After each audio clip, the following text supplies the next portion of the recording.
Tony.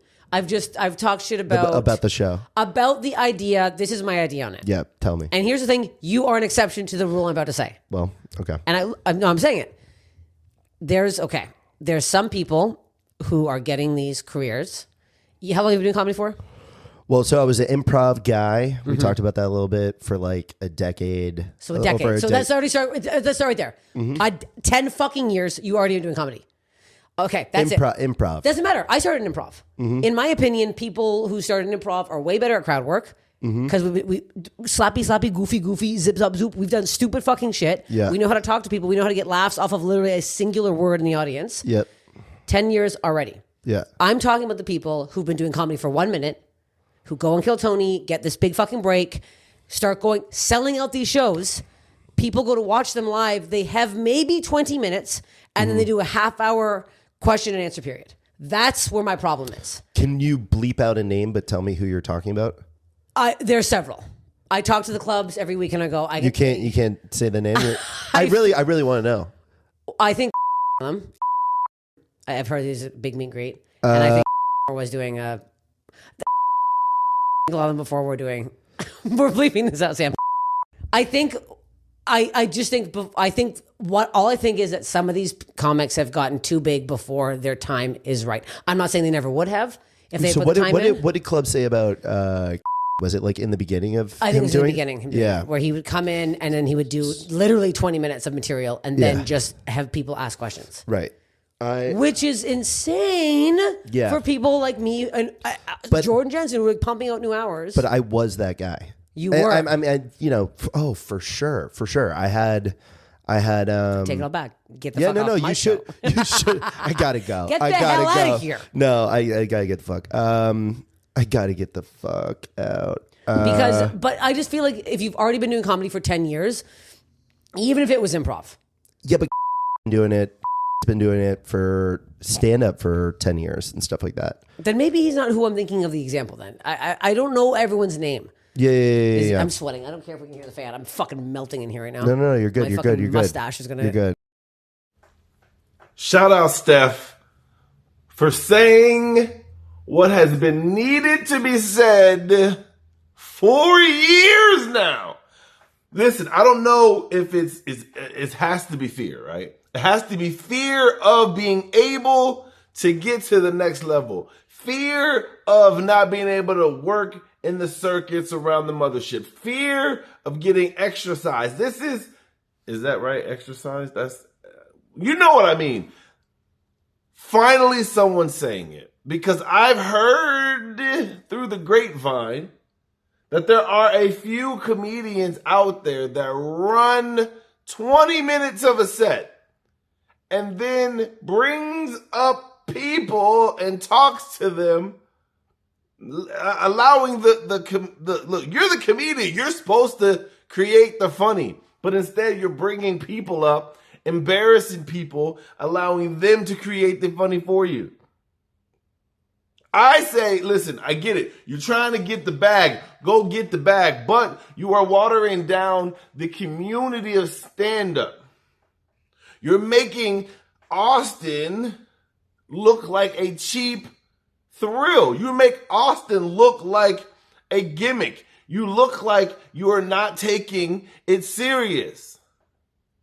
Now, I believe the people that she was talking about in this video has now gotten a little bit better. Because I think the first name she mentioned was Hans Kim. That's the first. It sounded a Hans Kimmy-ish. And I mean, they talked about Laser later, so maybe it was Laser 2 at one point, but now it's different. I know David Lucas goes on the road and he brings up people for a certain amount of that time and he roasts them. But there's some golden ticket winners that are doing some stuff as well. But I am friends with some of them, so I'm going to keep that to myself. But I've seen it happen, and it's because the pen isn't strong. And I don't want those type of individuals to represent where I am doing comedy at.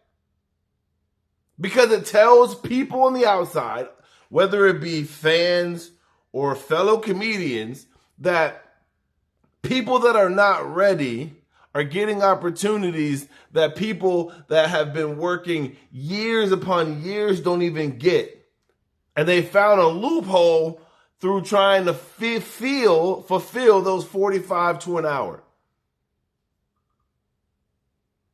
Now, I do remember a time where Cam was bringing multiple people on the road with him, and I'm not sure how that process works, but I think from my ear on the street is that, he was doing about 30 and the rest was doing like 25 and 25 to make it a full 90-minute show, even though that doesn't add up. But you know what I'm saying?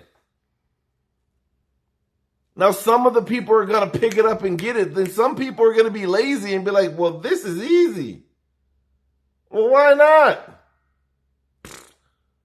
Too easy. And I found that unless they really want to get better, it's not going to matter. Unless they really want to work towards being a better comedian, then they're not going to work at it because they're going to get the paycheck regardless.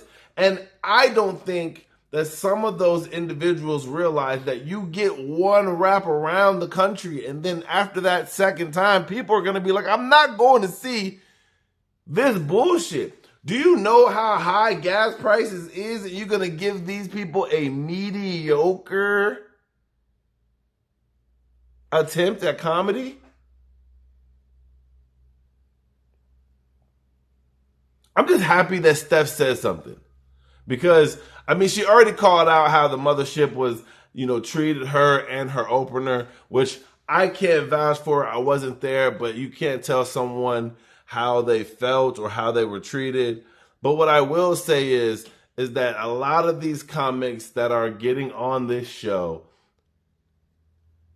a lot of them aren't working as hard as they need to be. You got some that are kicking ass, and I appreciate them because they work hard at the craft and they want to get better and they continue to move forward. But then you got a lot of lazy, fame grabbing losers at life.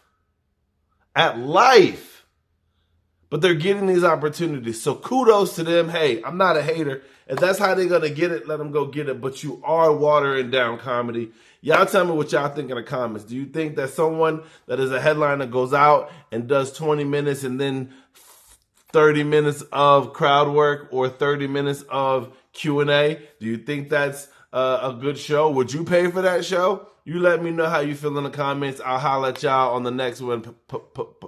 You know what it is. Until we meet again.